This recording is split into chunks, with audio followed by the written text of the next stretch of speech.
Salut et bienvenue dans Ça vient de sortir, l'émission sans spoiler qui vous aide à choisir. À qu'il faut aller le voir le film ou pas? Quoi? Je suis un chercheur d'or. C'est pas clair. Je te jure. Regarde.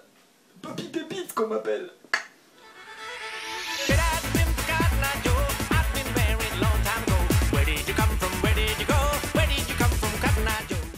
Albert à l'Ouest, un film de Seth MacFarlane avec Seth MacFarlane. C'est sur un scénario de Seth MacFarlane, produit par Seth MacFarlane, enfin bref, vous avez compris.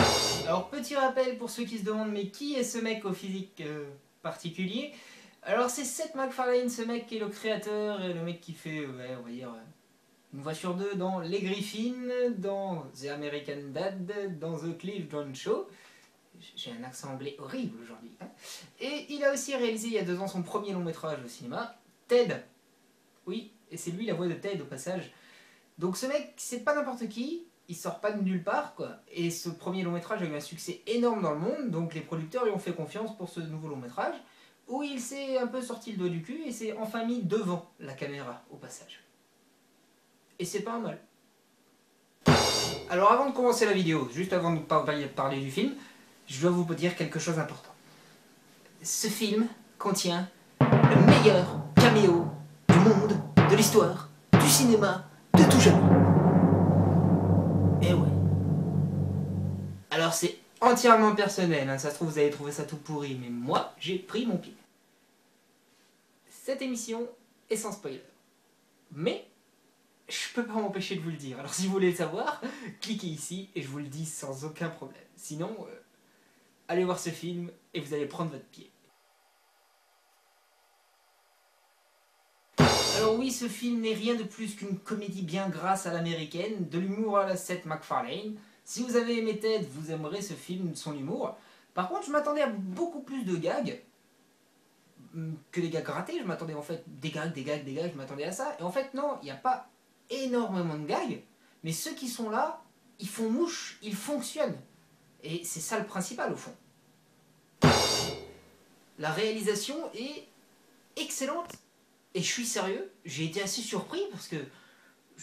bon, j'ai bien aimé Ted, mais je m'attendais pas à autant de détails dans les plans larges sur les décors, tout ça. Enfin, la réalisation est vraiment très bonne. Et pour vous dire, j'ai même regretté que ce film ne soit pas en 3D. J'ai regretté qu'une pauvre comédie américaine bien lourde, bien grasse, basique comme il faut, ne soit pas en 3D. Parce que franchement, la réalisation le méritait. Il y a au moins une dizaine de fois dans ce film où je me suis dit putain en 3D ce serait génial. J'ai été étonné, franchement une très bonne réalisation. Et d'une très bonne réalisation on passe à une VF à chier.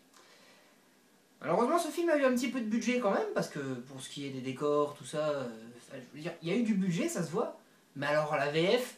Eh les mecs, faut faire une VF. Alors Roger, tu feras le héros. Roger, tu feras la femme du héros. Et ah bah oui, bah Roger, tu feras le fils du héros aussi. Non, une VF à chier, vraiment. Il y a la seule voix française de bien du film, c'est la voix de Liam Neeson qui est géniale. Sauf que Liam Neeson, on le voit dans le film à peu près 10 minutes en tout et en plusieurs fois. Eh ouais. Sur 2 heures. Hein. Donc c'est comme si c'était un caméo. Hein. Et bon, d'accord, je comprends que Liam Neeson sur une affiche, ça fasse vendre, mais là, il est sur les affiches, il est partout, on sait qu'il y a Liam Neeson dedans. Est-ce que vous avez entendu parler que dans ce film, il y avait Neil Patrick Harris? Alors cet acteur, personnellement, je l'apprécie pas forcément, j'aime pas du tout How I Met Your Mother, je trouve pas ça vraiment très drôle. Mais dans ce film, je dois reconnaître que non seulement lui, il est présent plus d'1 heure à l'écran, donc il fait partie du film, mais il m'a fait mourir de rire. Son interprétation est géniale. Et dans ce film aussi, il a trop la classe, mais pas parce que c'est Barney Stinson. Ici, il a trop la classe parce qu'il a une moustache. Et c'est tout ce que j'ai retenu. Je me souviendrai pas de son nom, hein. Mais ce mec-là, toute sa vie, je vais l'appeler Moustache. C'est génial. Une interprétation magistrale pour un rôle... Seth MacFarlane.